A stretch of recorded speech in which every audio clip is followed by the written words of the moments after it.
How are you? Sorry, I got a little late. How are you? All well? Would you like to say something? No, we can start, sir. So, first of all, this is not the H-bomb. H-bomb is coming. This is another milestone in setting up and demonstrating to the youth of this country how elections are being rigged.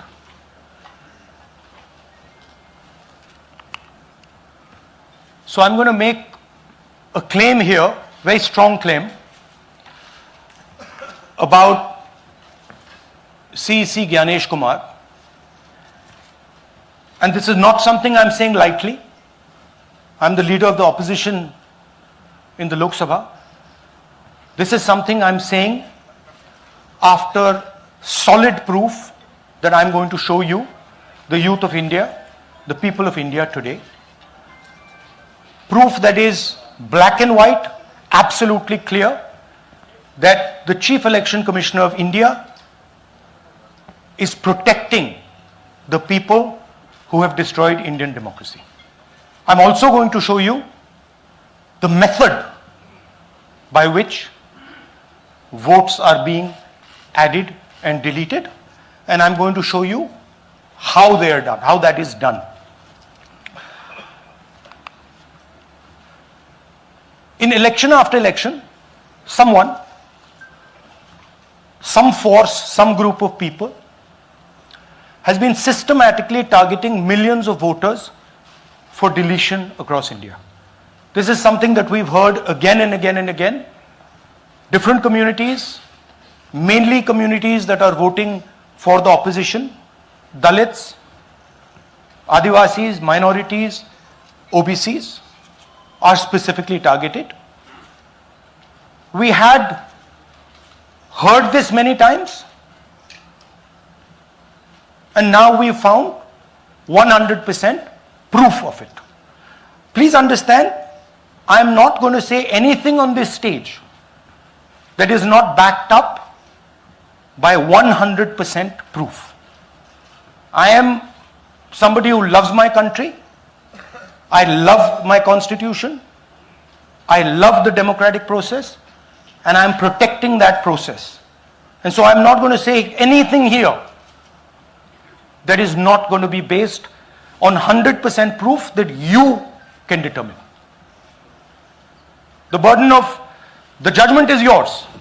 I am going to lay the proof in front of you. You will see it and say, actually, this is pretty solid proof. Aland is constituency in Karnataka. 6,018 votes. Somebody tried to delete 6,018 votes. We don't know the total number of votes that were deleted in Anand in the 23 election. They are much higher than 6,018. But somebody got caught deleting 6,018 votes. And it was caught, like most crimes, by a coincidence. What happened was,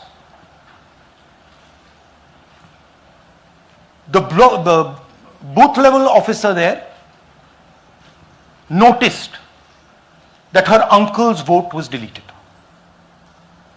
And so she checked who deleted her uncle's vote, and she found that it was a neighbor. पड़ोसी ने uncle का vote delete किया था.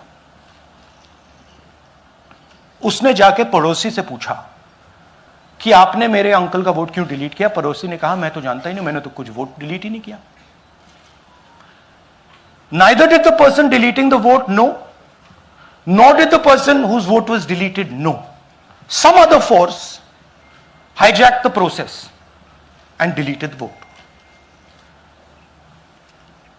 And as luck would have it, got caught. What does the operation look like? In Anand, 6,018 applications were filed impersonating voters The people who filed these applications actually never filed them. And we will show you evidence of that on this stage. The filing was done automatically using software. We will show you that. Mobile numbers from outside Karnataka, from different states, and you can see on the map, from different states were used to delete numbers in Aland. And it was done targeting Congress voters. So this was not random. We will show you again that these deletions were specifically targeting booths where the Congress party was winning. Here is example number 1, lady called Godabai. Someone created fake logins, deleted 12 voters, attempted to delete because then this was stopped. Godabai, of course, has no idea. Can you show us what Godabai has to say about this? Election time ಈಗ ನಾ ಅರ್ಜಿ ಹಾಕಿಲ್ಲ, ನನಗೆ ಅದಕ್ಕೆ ಸಂಬಂಧ ಇಲ್ಲ. ಅದು ಯಾರು ಹೊಟ್ಟಿ ಕಿಚ್ಚಿಗೆ ಯಾರು ಏನ ಹಾಕ್ಯಾರ ಅನ್ನೋದು ನನಗೆ ಗೊತ್ತಾಗಿಲ್ಲ. So she has no idea. These were the cell phone numbers that were used to delete these people. These are not from Karnataka. These numbers are from different states. You can see here.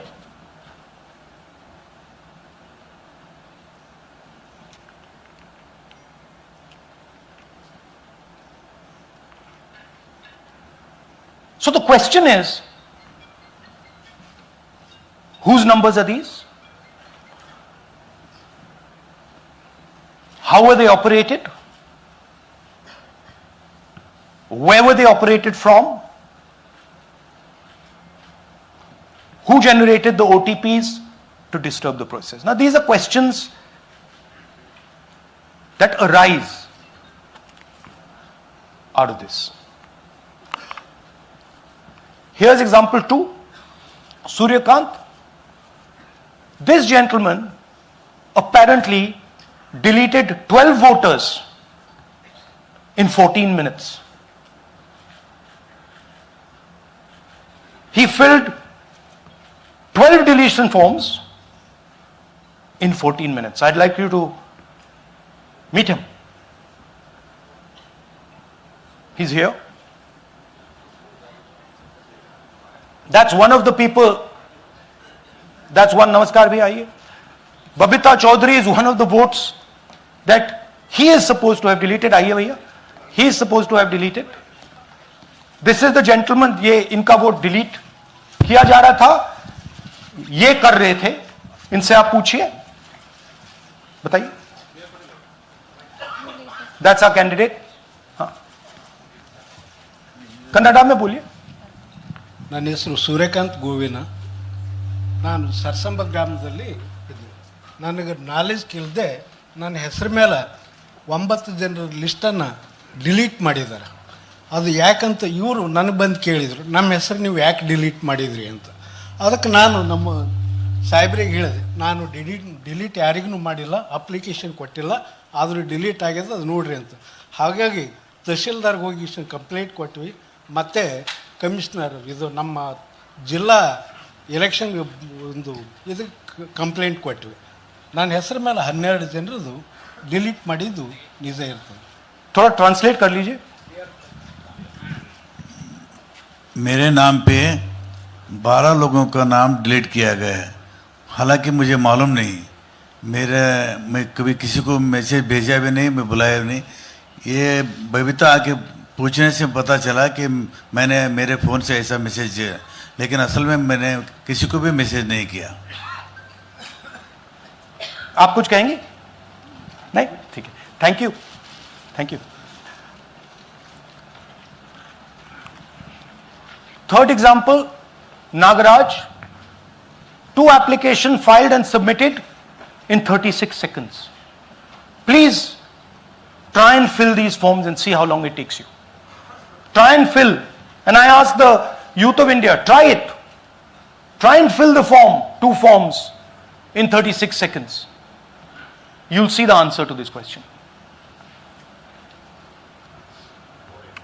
Notice also what time this gentleman fills the form. For some reason he gets up at 4:07 in the morning and suddenly fills 2 forms in 38 seconds.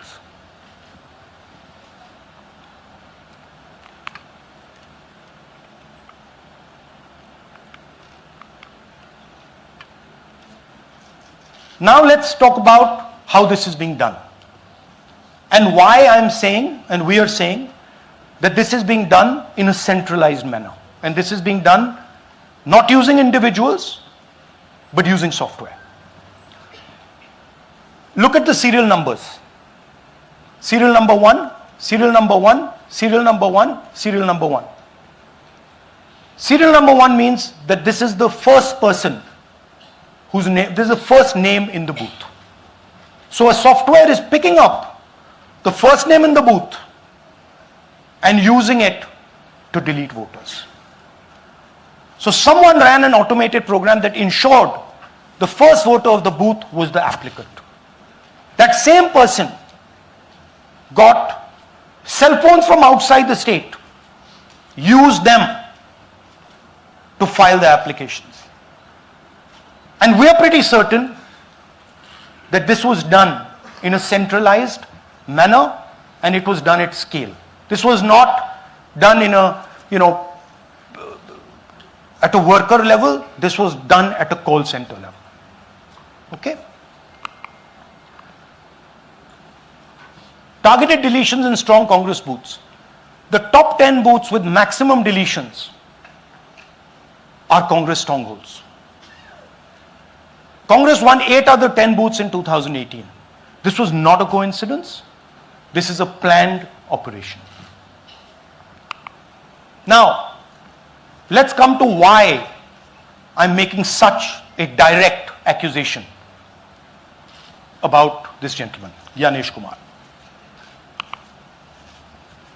There is an ongoing investigation on this matter in Karnataka. The CID of Karnataka has sent 18 letters in 18 months.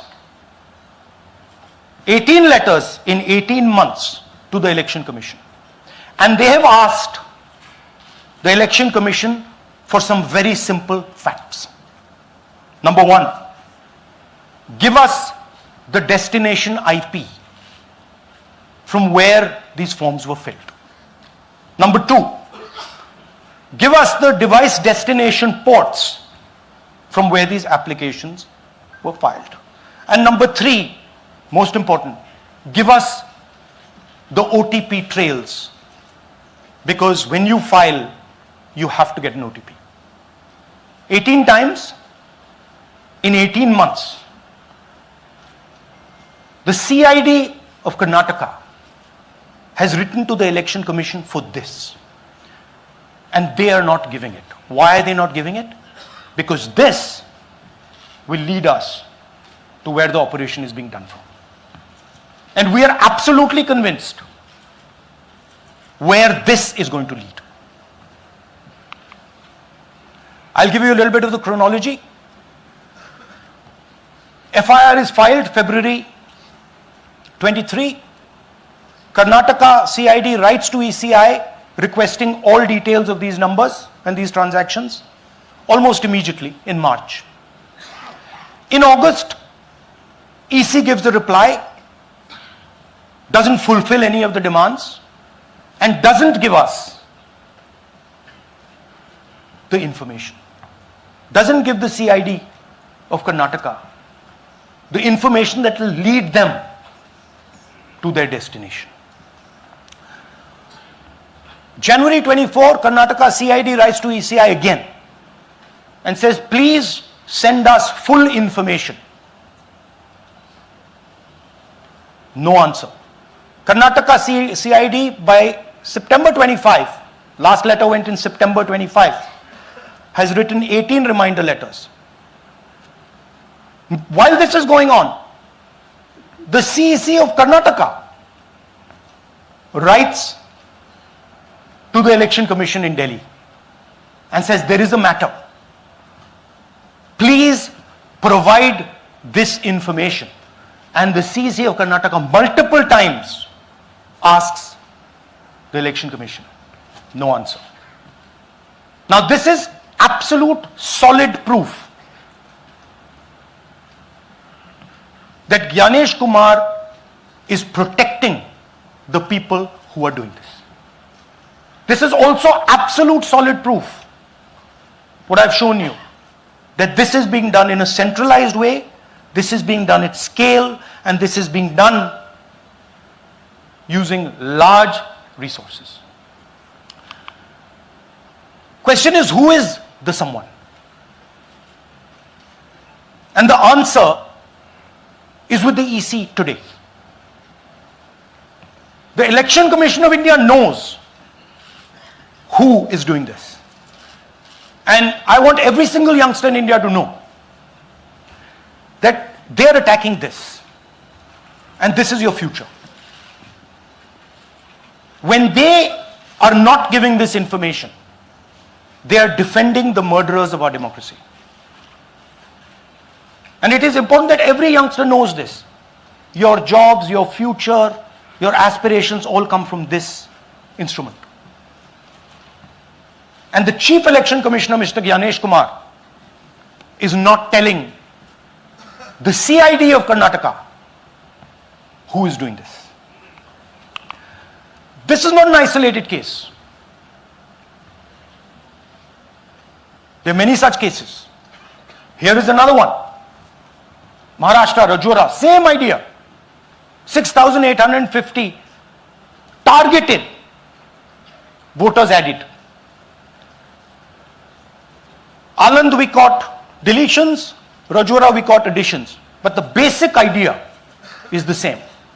Phones from outside, people who are supposed to have added voters don't know that they've added voters. People who've deleted voters don't know that they've deleted voters. You can see, you might remember that, those names there. JW, JW, JW, JW from the last presentation. Same model. So it's the same system that is doing this. It's doing it in Karnataka. It's doing it in Maharashtra. It's done it in Haryana. It's done it in UP. And we have proof of all of it.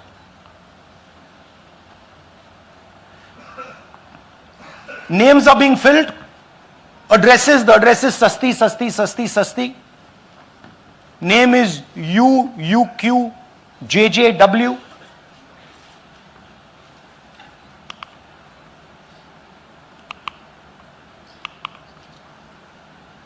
So, what are we saying here?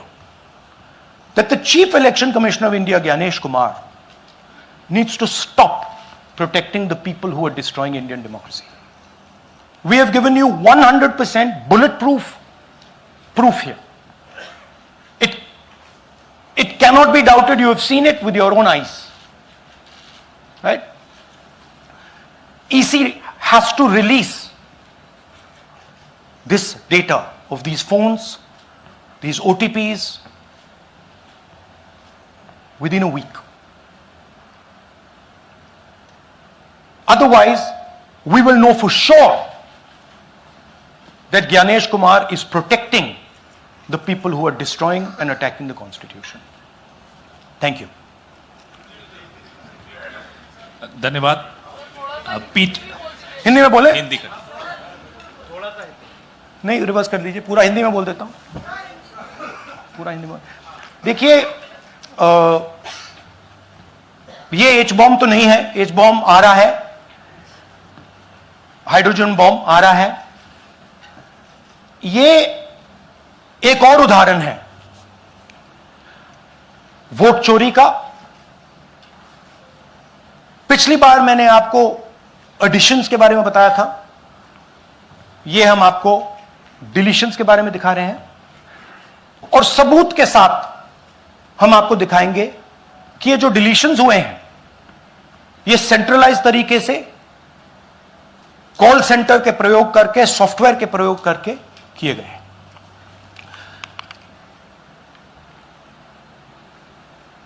हमारे पास इस presentation में जो मैंने आपको अभी दिखाया 100% सबूत है, प्रूफ है कि ज्ञानेश कुमार जी हिंदुस्तान के चीफ इलेक्शन कमिश्नर वोट चोरों की रक्षा कर रहे हैं, और यह मैं आपको अभी दिखाने जा रहा हूं। हर इलेक्शन में हमें रिपोर्ट आती थी कि वोटर्स डिलीट हो रहे हैं, कांग्रेस वोटर्स डिलीट हो रहे हैं, ऑपोजिशन के वोटर्स डिलीट हो रहे हैं, दलित वोटर्स डिलीट हो रहे हैं, आदिवासी हो रहे हैं, माइनॉरिटी वोटर्स डिलीट हो रहे हैं, ओबीसी वोटर्स डिलीट हो रहे हैं। मगर जब डिलीट होते हैं ऑपोजिशन के ही होते हैं। कर्नाटक में आलंद कंस्टिट्यूएंसी है, यहां पे चोरी पकड़ ली, कोइंसिडेंस से पकड़ी। वहां की जो बीएलओ थी उसने देखा कि उसके रिश्तेदार को डिलीट कर दिया गया था। जैसे चोरी पकड़ी जाती है, कोई छोटी सी गलती हो जाती है, हाथ आ जाती है। आलंद में 6018 वोटर्स डिलीट हुए, उसमें से इनकी रिश्तेदार थे। उन्होंने पता लगाया कि मेरे रिश्तेदार को डिलीट किसने किया। पता लगा कि पड़ोसी ने रिश्तेदार को डिलीट किया। बीएलओ ने जाके पड़ोसी से पूछा कि भाई आपने मेरे रिश्तेदार को क्यों डिलीट किया। पड़ोसी ने कहा मैंने तो नहीं किया।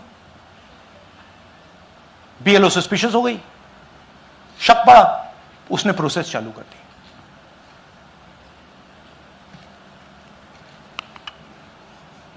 पता क्या लगा कि कोई ना कोई, किसी ने आलंद में वोटर डिलीशन सिस्टमैटिकली ऑर्गेनाइज तरीके से, सेंट्रलाइज तरीके से किया। हमें यह नहीं मालूम कि आलंद में कितने वोटर डिलीट हुए, क्योंकि इससे बहुत ज्यादा हो सकते हैं। 6000, तकरीबन 6000 पकड़े गए, उस पर इन्वेस्टिगेशन हो गया। क्या पता लगा कि फाइलिंग ऑटोमेटिकली ऑनलाइन हो रही है। मोबाइल नंबर्स कर्नाटक के नहीं यूज हो रहे, मोबाइल नंबर्स दूसरी स्टेट्स के यूज हो रहे हैं। इनफैक्ट कर्नाटक के नंबर थे ही नहीं उसमें। मतलब आप दिल्ली में बैठे डिलीट कर रहे हो, आपका नंबर तमिलनाडु का है। आप गुड़गांव में डिलीट कर रहे हो, आपका नंबर झारखंड का है। और जब हम चेक कर रहे हैं कि भैया आपका नंबर है, तो आपका नंबर है ही नहीं, किसी और का नंबर है। और टारगेट करके कांग्रेस वोटर्स को डिलीट किया गया। ये गोदाबाई जी हैं, इनके नाम पर 12 वोटर्स डिलीट किए गए। इनको मालूम ही नहीं, इनको पता ही नहीं कि इन्होंने 12 वोटर्स डिलीट किए। दिखाइए जरा। ಇಲೆಕ್ಷನ್ ಟೈಮ್ ಈಗ ये इनका वीडियो है। ನಾ ಅರ್ಜಿ ಹಾಕಿಲ್ಲ, ನನಗೆ ಅದಕ್ಕೆ ಸಂಬಂಧ ಇಲ್ಲ। ಅದು ಯಾರು ಹೊಟ್ಟಿ ಕಿಚ್ಚಿಗೆ ಯಾರು ಏನ ಹಾಕ್ಯಾರ ಅನ್ನೋದು ನನಗೆ ಗೊತ್ತಾಗಿಲ್ಲ। तो इनको आइडिया नहीं है कि इन्होंने वोटर्स डिलीट कर दिए।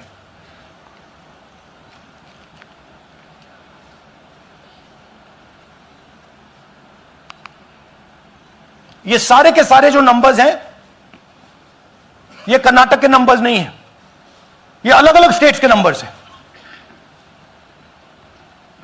और इन नंबर्स को आप फोन करके देखिए, रिप्लाई नहीं आता है।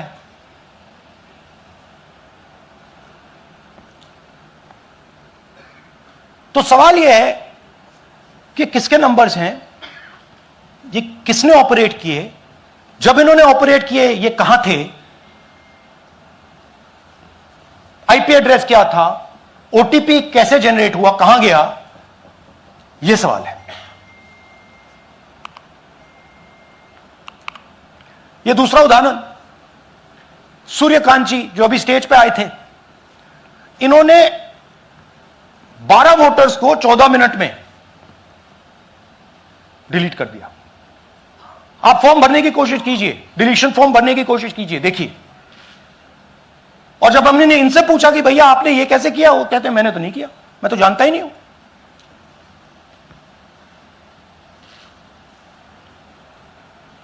बबीता चौधरी जी का इन्होंने एक नाम डिलीट किया, यहां खड़ी हैं बबीता जी, यहां हैं, सूर्यकांत जी यहां हैं, आ जाइए जरा स्टेज पे, एक सेकंड आ जाइए, ये दोनों खड़े हैं यहां पे, सूर्यकांत जी, बबीता जी।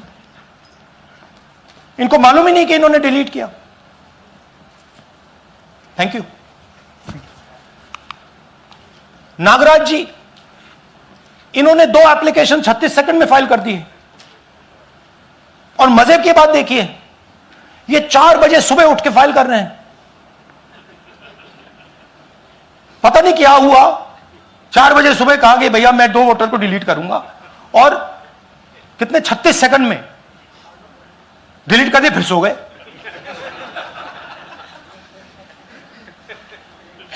हमारी माइंड में पहले सवाल था कि क्या इलेक्शन कमीशन भी सो रहा है, मगर नहीं, सोया कोई नहीं है, जगे हुए हैं, सिस्टमैटिकली मदद हो रही है।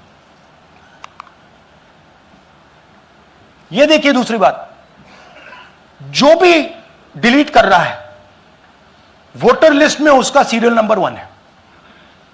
मतलब जो भी वोटर लिस्ट में पहले नंबर पे आता है वही डिलीट कर रहा है। 5वें नंबर वाला, 7वें नंबर वाला, 10वें वाला कोई नहीं कर रहा। तो हो क्या रहा है, सॉफ्टवेयर से यह काम किया जा रहा है। सॉफ्टवेयर प्रोग्राम कह रहा है पहला नाम निकालो और इसका प्रयोग करके डिलीट करो। टारगेटेड डिलीशंस हो रहे हैं। कांग्रेस पार्टी पर आनंद में अटैक किया। टॉप 10 बूथ्स जहां सबसे ज्यादा कांग्रेस की स्ट्रेंथ थी वहां टारगेट किया। और 2018 में पिछले इलेक्शन में 10 में से 8 बूथ कांग्रेस पार्टी जीती थी, और इन 8 में से इन्होंने 6000 लोग उड़ाने की कोशिश की। ये कोइंसिडेंस नहीं था, ये प्लान था, और ये सेंट्रलाइज तरीके से किया जा रहा है। अब मैंने बहुत बड़ी बात बोली, चीफ इलेक्शन कमीशन के बारे में मैंने बोला कि यह व्यक्ति वोट चोरों की रक्षा कर रहा है।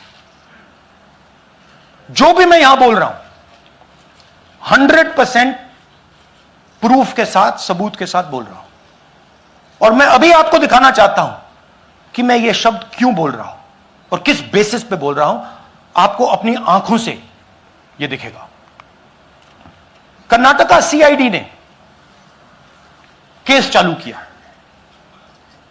कि ये वोटर कौन है, ये फोन किसके हैं, ये आईपी एड्रेस क्या है, ओटीपी कहां गया, इन चीजों के बारे में इन्वेस्टिगेशन शुरू होती है।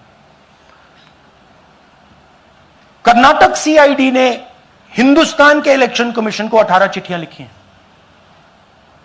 हमें आप ये इंफॉर्मेशन दीजिए, बिल्कुल क्लियर है, डेस्टिनेशन आईपी दीजिए, डिवाइस डेस्टिनेशन पोर्ट दीजिए, ओटीपी ट्रेल्स दीजिए, फोन नंबर्स दीजिए, फोन नंबर्स के मालिकों के नाम दीजिए। क्लियरली पूछा है, नो आंसर। 18 चिट्ठी CID Karnataka, no answer from chief election commissioner, no answer from election commission. Timeline देखिए,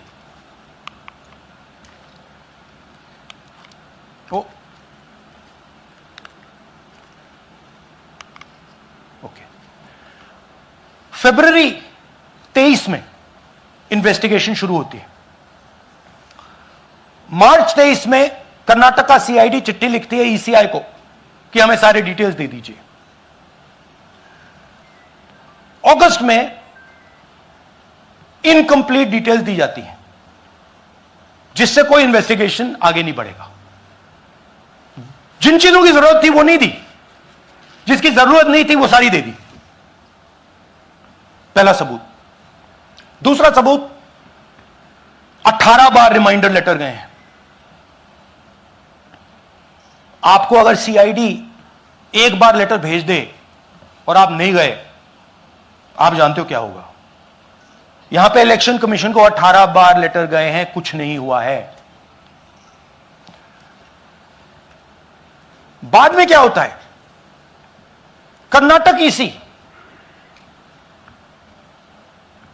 इलेक्शन कमीशन को लिखता है, कहता है भैया हमें दे दीजिए, आपको इंफॉर्मेशन देना पड़ेगा। No reply. मार्च 25 में आखिरी लेटर सितंबर में गया है, कुछ ही दिन पहले। No reply from EC. यह है सबूत कि ज्ञानेश कुमार जी वोट चोरों की रक्षा कर रहे हैं, और यह ब्लैक एंड व्हाइट सबूत है, इसमें कोई कंफ्यूजन नहीं है कहीं।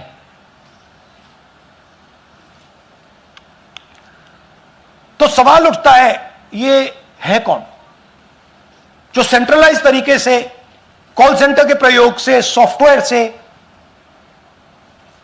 अलग अलग प्रदेशों में वोट डिलीट कर रहे हैं, ऐड कर रहे हैं। इलेक्शन कमीशन जानता है, ज्ञानेश कुमार जी जानते हैं।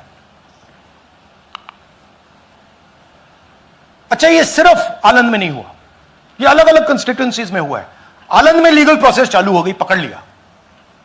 यहां महाराष्ट्र में उसी मोडस ऑपरेंडी से, उसी सिस्टम से यहां पे वोट ऐड हुए हैं।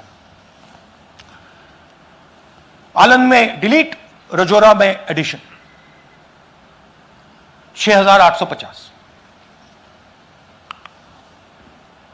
आपको याद होगा पिछले प्रेजेंटेशन में मैंने आपको नाम दिखाए थे, ये देखिए वही नाम यहां है। वही सिस्टम महाराष्ट्र में चल रहा है जो कर्नाटक में चल रहा था। नाम वैसे ही है, JW JW JW, पता वैसा है JW JW, नाम यू ऐसे किसी ने टाइप करके लगा दिया।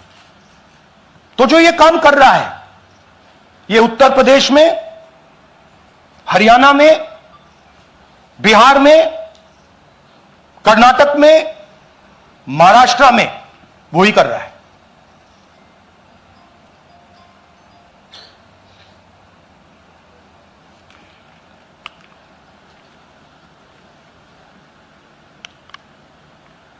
तो हमारी डिमांड है, ज्ञानेश कुमार जी, आप अपना काम कीजिए।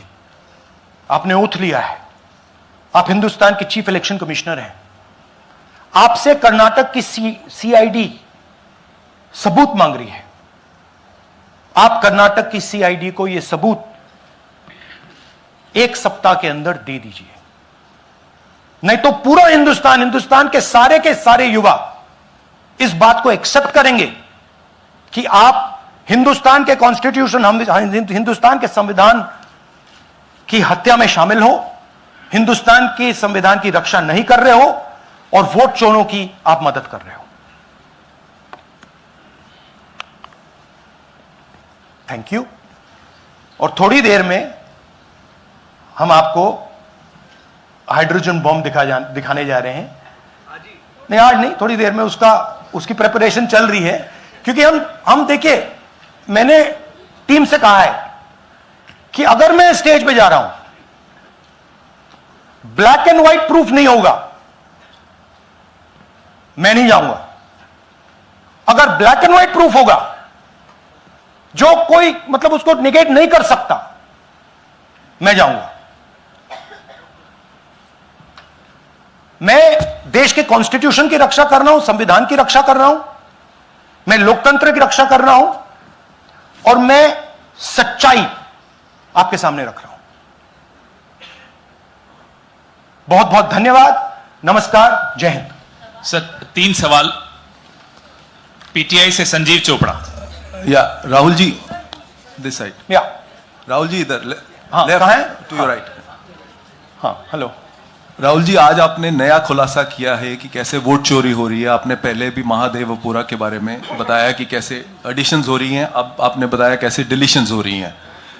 लेकिन देखने में ये आ रहा है कि इलेक्शन कमीशन इस पे कोई एक्शन नहीं ले रहा, और आगे चल के वो तैयारी कर रहे हैं पूरे देश में SIR लाने की। तो आप इस मुहिम को आगे कहां तक ले जाएंगे, और SIR के बारे में क्या करने वाले हैं? देखिए, हम आपके सामने क्रिमिनलिटी रख रहे हैं। हमारा काम आपके सामने सच्चाई रखने का है, और हम रख रहे हैं। हिंदुस्तान में दूसरे इंस्टीट्यूशंस भी हैं, सिर्फ इलेक्शन कमीशन नहीं है, लीगल सिस्टम है, उनको भी इन चीजों को देखना चाहिए। यहां पे हम चीफ इलेक्शन कमिश्नर के बारे में ब्लैक एंड व्हाइट कह रहे हैं। आपने कहा कि हमने एडिशन डिलीशन दिखाया, पहले प्रेजेंटेशन में मैंने एडिशन दिखाया था, अब हमने डिलीशन दिखाया है, मगर हमने एक और चीज जोड़ दी है। एडिशन और डिलीशन का सिस्टम, उसका स्ट्रक्चर, उसका तरीका, और हमने यह दिखाया है कि जो डिलीट कर रहा है, जो ऐड कर रहा है, महाराष्ट्र में, कर्नाटक में, यूपी में, वो एक ही आदमी है, एक ही फोर्स है। हमने आपको वो एड्रेसेस दिखाए। Same system is being used in Maharashtra, is being used in Karnataka, is being used in Uttar Pradesh, is being used in Haryana. Same people are doing it. Say Siddharth, ANI। Sir, this side, sir. हाँ Sir, on your left, sir. हाँ On your left. This side, sir, on your left. Sir, मेरा आपसे सवाल ये है कि जब आप कह रहे हैं कि ज्ञानेश कुमार जो चीफ इलेक्शन कमिश्नर है, उन्हें पता है ये कौन कर रहा है, हाँ। और ये पॉलिटिकल फायदा जरूर किसी को हो रहा है। आप कह रहे हैं कांग्रेस के बूथ के ऊपर ही हाँ। सारे वोट्स डिलीट किए जा रहे हैं, तो वो कौन लोग आपके हिसाब से हैं जिनको ये फायदा पहुंच रहा है, पहला। और दूसरा ये कि वो आपने एक देखिए, हफ्ते का हाँ, समय दिया sorry। है, जब आपने एक हफ्ते का समय दिया है, तो क्या एक हफ्ते बाद आप इसको आगे कैसे इनिशिएट करेंगे? क्या आप लोग कोर्ट का रास्ता अपनाएंगे या और कोई हायर एजेंसी से इस बात की डिमांड करेंगे? क्योंकि ये ऑर्गेनाइज्ड तरीके से कायम दिखाई दे रहा है जो आप बता रहे हैं, अगर आपकी बात के ऊपर जाएं। देखिए, फ्रैंकली ये जो मैं यहां कर रहा हूं, ये मेरा काम नहीं है। मेरा काम डेमोक्रेटिक सिस्टम में पार्टिसिपेट करने का है। मेरा काम डेमोक्रेटिक सिस्टम की रक्षा करने का नहीं है। वो काम हिंदुस्तान के इंस्टीट्यूशंस का है। वो काम वो नहीं कर रहे हैं, इसलिए मैं कर रहा हूं। अब मैं आपको यह कह सकता हूं कि हमने आपको 2 बार सबूत दिखाया है, और जब हम ये प्रेजेंटेशंस खत्म करेंगे, इसमें लगेंगे 2-3 महीने, जब हम ये खत्म करेंगे, आपके माइंड में कोई डाउट नहीं होगा कि हिंदुस्तान में state after state, Lok Sabha after Lok Sabha चोरी हो रही है। तो मेरा काम सच्चाई दिखाने का है। मैं हिंदुस्तान की जनता को, हिंदुस्तान के युवाओं को सच्चाई दिखा सकता हूं। यह मेरा काम है। उनकी जो इंटरेस्ट है, क्योंकि ये जो कॉन्स्टिट्यूशन है, ये हिंदुस्तान की जनता का रखवाला है, प्रोटेक्टर है, और मैं इसकी प्रोटेक्शन कर रहा हूं। इसकी प्रोटेक्शन करने का काम हिंदुस्तान के इंस्टीट्यूशंस का है, हिंदुस्तान के ऑपोजिशन लीडर का नहीं है, मगर इंस्टीट्यूशंस नहीं करने हैं। अच्छा, एक इंटरेस्टिंग बात आई है जो मैं आपको बताना चाहता हूं कि इलेक्शन कमीशन के अंदर से हमें मदद मिलनी शुरू हो गई है। मैं साफ बोल देता हूं, इलेक्शन कमीशन के अंदर से, पहले नहीं हो रहा था, अब इलेक्शन कमीशन के अंदर से इंफॉर्मेशन आ रही है। यह रुकेगा नहीं, यह रुक नहीं सकता है, क्योंकि हिंदुस्तान की जनता इस बात को एक्सेप्ट नहीं करेगी। एक बार हिंदुस्तान की जनता को, हिंदुस्तान के युवाओं को पता लग गया कि वोट चोरी हो रही है, उनकी शक्ति लग जाएगी। IANS से आलोक झा। इस तरह से नहीं प्लीज। IANS से आलोक झा। वो भी मैं आपको दिखा दूंगा, वो भी मैं आपको प्रूफ के साथ दिखा दूंगा, है हमारे पास। राहुल जी, हाइड्रोजन बॉम्ब में ब्लैक एंड व्हाइट है। मैं फाउंडेशन लगा रहा हूं, मैं फाउंडेशन क्रिएट कर रहा हूं, है हमारे पास। मैं स्टेज पे बिना प्रूफ के नहीं चढ़ूंगा, बता रहा हूं। राहुल जी आपने कहा, ऐसे ऐसे मत पूछिए please. Last question. Rahul ji, IANS से आलोक झा। राहुल जी इधर, आपने कहा आपके पास आलोक झा इधर सर, कहाँ हैं जी? हाँ, आपने कहा सर कि आपके पास पुख्ता सबूत है, ब्लैक एंड व्हाइट सबूत है, तो क्या अगर ईसीआई अभी जवाब नहीं देती है तो कोर्ट का रुख करेंगे, ये ऑप्शन है आपके पास, जाएंगे? देखिए मैंने कहा कि मेरा काम as opposition leader normal situation में मेरा काम ऑपोजिशन का रोल है, सरकार पे प्रेशर डालने का रोल है। मेरा काम हिंदुस्तान के लोकतंत्र को बचाने का नहीं है। मैं वो काम कर रहा हूं, इस स्टेज पे मैं वो काम कर रहा हूं। तो मेरी सोच है कि as a patriotic Indian, as somebody who loves India, who loves the constitution, it is my duty to put the truth in front of the people of India.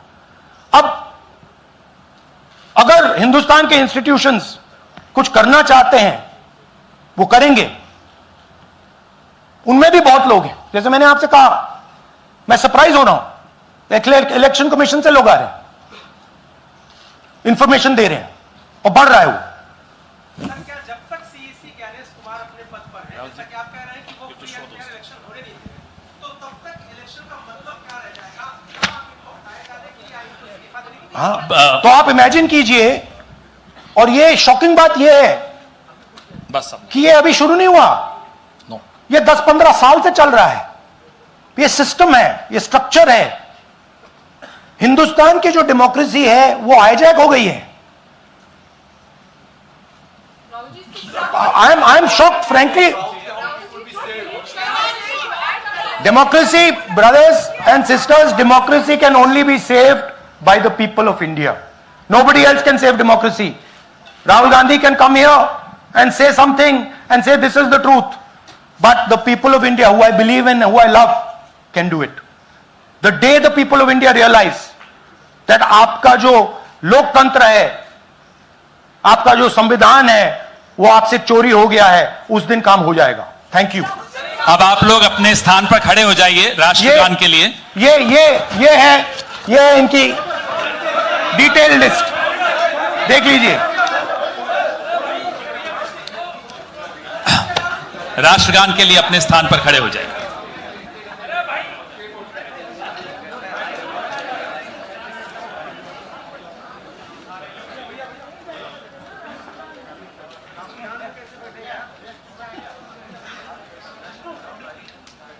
Bharat भाग्य विधाता, पंजाब सिंध गुजरात मराठा, द्राविड उत्कल बंगा, विंध्य हिमाचल यमुना गंगा, उच्चल जलधि तरंगा, तव शुभ नामे जागे, तव शुभ आशीष मागे, गाहे तव जय गाथा, जन गण मंगलदायक जय हे भारत भाग्य विधाता, जय हे जय हे जय हे, जय जय जय जय हे।